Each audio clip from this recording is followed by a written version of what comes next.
Students, आज हम अलंकार पढ़ेंगे। अलंकार अलंकार दो शब्दों के मेल से बना है, अलम प्लस कार। अलम का अर्थ होता है शोभा और कार का अर्थ होता है बढ़ाना। जो शोभा को बढ़ाए उसे अलंकार कहते हैं। परिभाषा: काव्य की शोभा को बढ़ाने के लिए अलंकारों का प्रयोग किया जाता है। किस तरह से? जिस तरह से नारी अपने आप को सुंदर बनाने के लिए आभूषणों का प्रयोग करती है, गहने पहनती है, जिससे उसकी सुंदरता बढ़े, उसी तरह से काव्य की शोभा को बढ़ाने के लिए कवि अलंकारों का प्रयोग करते हैं, जिनसे उनकी रचना में सुंदरता आ जाए। अब है अलंकार के प्रकार, अलंकार के भेद। अलंकार दो प्रकार के होते हैं। एक होते हैं शब्दालंकार और दूसरे होते हैं अर्थालंकार।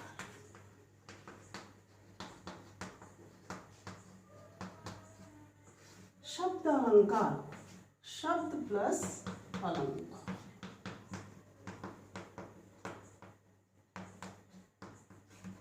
ए और ए मिलकर क्या बन गया? आ बन गया। यहाँ पर दीर्घ संधि है। ऐसे ही अर्थ प्लस अलंकार, अर्थालंकार, यहाँ भी दीर्घ संधि है। तो शब्दालंकार क्या होते हैं? सबसे पहले हमें जानना होगा शब्दालंकार होते क्या हैं। काव्य में जहाँ शब्दों के कारण, वर्णों के कारण जो चमत्कार उत्पन्न होता है वो शब्दालंकार होता है, और काव्य में जहाँ अर्थ के कारण चमत्कार उत्पन्न होता है वो अर्थालंकार होता है।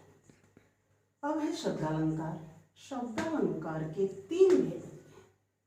नंबर 1 अनुप्रास, अनुप्रास अलंकार। नंबर 2 यमक अलंकार।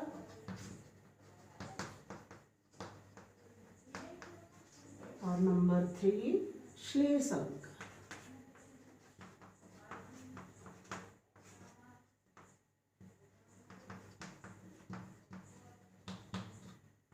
तो आज हम ये शब्दालंकार के भेद पढ़ेंगे। सबसे पहले अनुप्रास अलंकार। अनुप्रास अलंकार, अनुप्रास का मतलब क्या होता है कि जहां पर वर्णों की आवृत्ति होती है, एक ही वर्ण या एक से अधिक वर्णों की आवृत्ति, आवृत्ति का मतलब दोहराव, वो वर्ण बार बार आता रहता है, वहां पर होता है अनुप्रास अलंकार। जैसे फॉर एग्जाम्पल, तरनी तनुजा तट तमाल,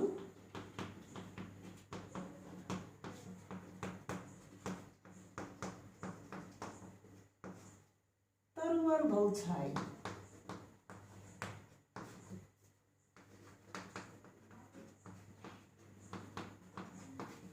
अब इस पंक्ति में यहाँ पर तय वर्ण की बार बार आवृत्ति हो रही है, दोहराव हो रहा है।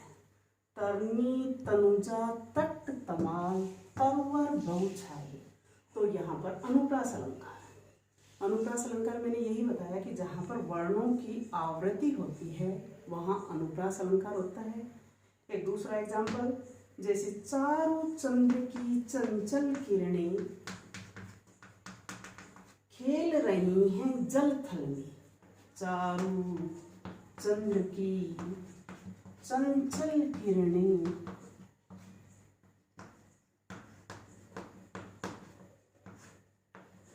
खेल रही हैं जल थल में।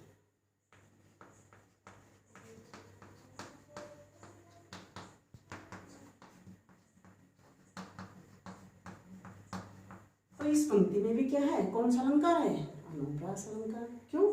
यहाँ पर किस वर्ण की आवृत्ति हो रही है? चय वर्ण की आवृत्ति। इसमें तय वर्ण की आवृत्ति थी, यहाँ पर चय वर्ण की आवृत्ति हो रही है, इसलिए यहाँ पर ये भी अनुप्रास अलंकार का उदाहरण है। सेकंड है हमारा यमक अलंकार।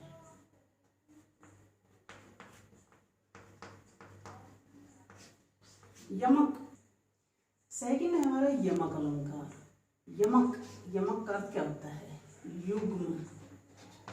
युग्म का मतलब जोड़ा, दो। अब इसमें क्या होता है यमक अलंकार में? जहां एक ही शब्द की आवृत्ति हो।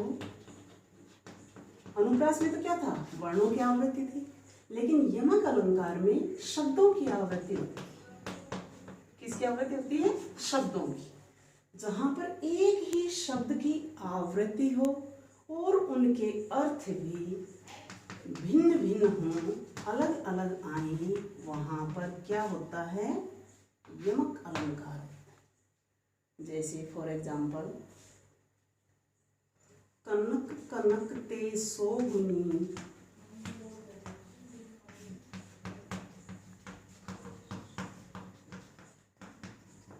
सोगुना मादकता अधिकार,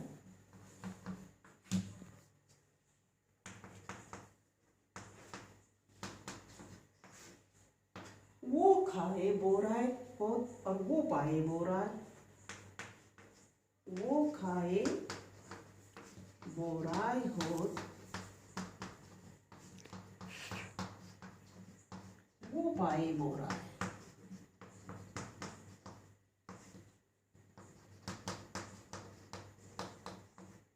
अब इसका मतलब क्या है, क्या बताया है अभी कि शब्दों की आवृत्ति होती है। यहाँ पर कनक, कनक शब्द की आवृत्ति हुई है, दोबारा है कनक कनक। यहाँ एक कनक का अर्थ होता है सोना, स्वर्ण, जिसे हम आभूषण बनाते हैं। दूसरा कनक होता है धतूरा। धतूरा एक खाद्य पदार्थ है जो नशीला होता है, जिसे खाकर इंसान क्या होता है, पागल हो जाता है। तो क्या कहा है, कनक कनक ते सो गुना मादकता अधिकार, वो खाए बोराए हो और वो पाए बोराए। कि धतूरे को तो व्यक्ति खाने से पागल होता है और सोने को तो प्राप्त करने से ही इंसान पागल हो जाता है। तो यहाँ क्या है, यमक अलंकार। दूसरा उदाहरण, जैसे काली घटा का घमंड घटा। घटा, मैंने बोला काली घटा का घमंड घटा, तो यहाँ घटा, घटा शब्द की आवृत्ति हो रही, ये दो बार आ रहा है। लेकिन यहाँ एक घटा का क्या है, काली घटा, काले बादल, आसमान में क्या हुआ है, काली घटाएं छा गई है। घमंड घटा, घमंड कम हो गया है। तो यहाँ घटा शब्द की आवृत्ति है, दोनों के अर्थ भी अलग अलग आ रहे हैं, इसलिए यहाँ पर क्या है, यमक अलंकार। जैसे 3 बेर खाती थी वो 3 बेर खाती है, यहाँ किस शब्द की आवृत्ति हुई, बेर बेर। यहाँ पर क्या है, एक बेर का मतलब है समय, टाइम, 3 बार दिन में भोजन करना, तो एक बेर खाने वाला फल, बेर। कि कभी तो दिन में 3 बार भोजन करती थी और आज वो 3 बेर खाकर ही अपनी भूख शांत कर रही है। तो इस तरह से यहाँ पर क्या हुआ, ये यमक अलंकार। स्टार्ट। नंबर 3 हमारा श्लेष अलंकार।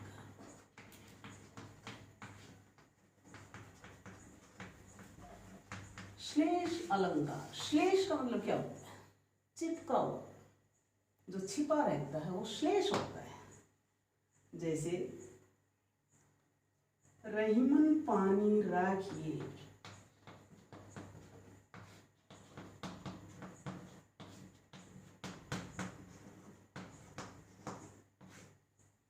बिन पानी सब सून,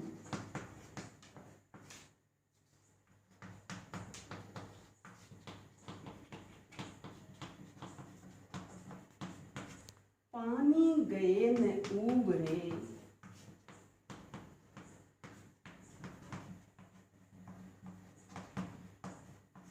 मोती मानस चून।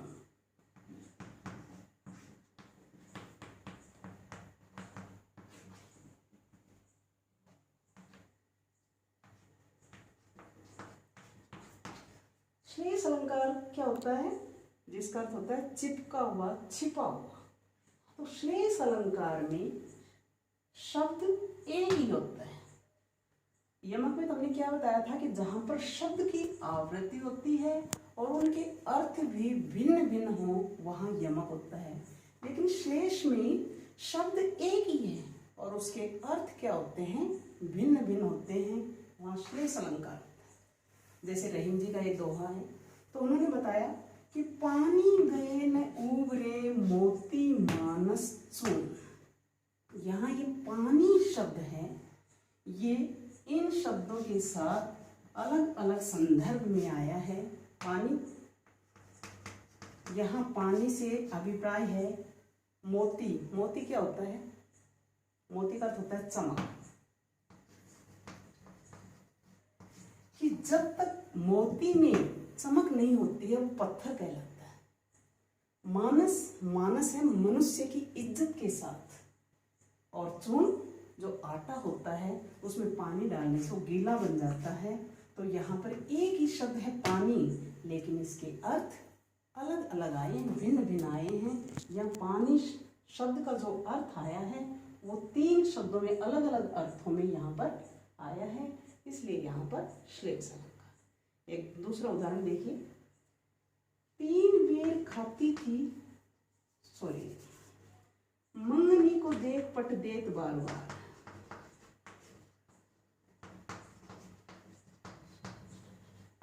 देख पट देत बार बार।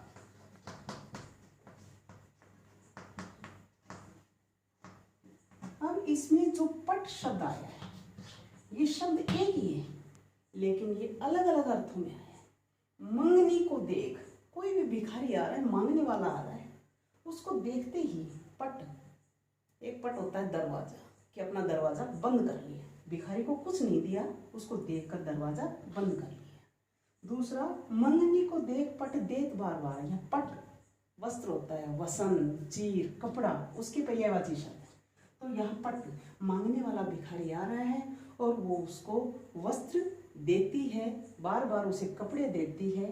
तो यहाँ पर इसमें क्या है? श्लेष अलंकार। तो बच्चों, आज जो हमने पढ़ा, अलंकार के 2 भेद होते हैं, शब्दालंकार और अर्थालंकार। तो ये शब्दालंकार के 3 भेद होते हैं, अनुप्रास अलंकार, यमक अलंकार और श्लेष अलंकार। आगे का जो अर्थालंकार है वो हम अगली वीडियो में पढ़ेंगे। धन्यवाद।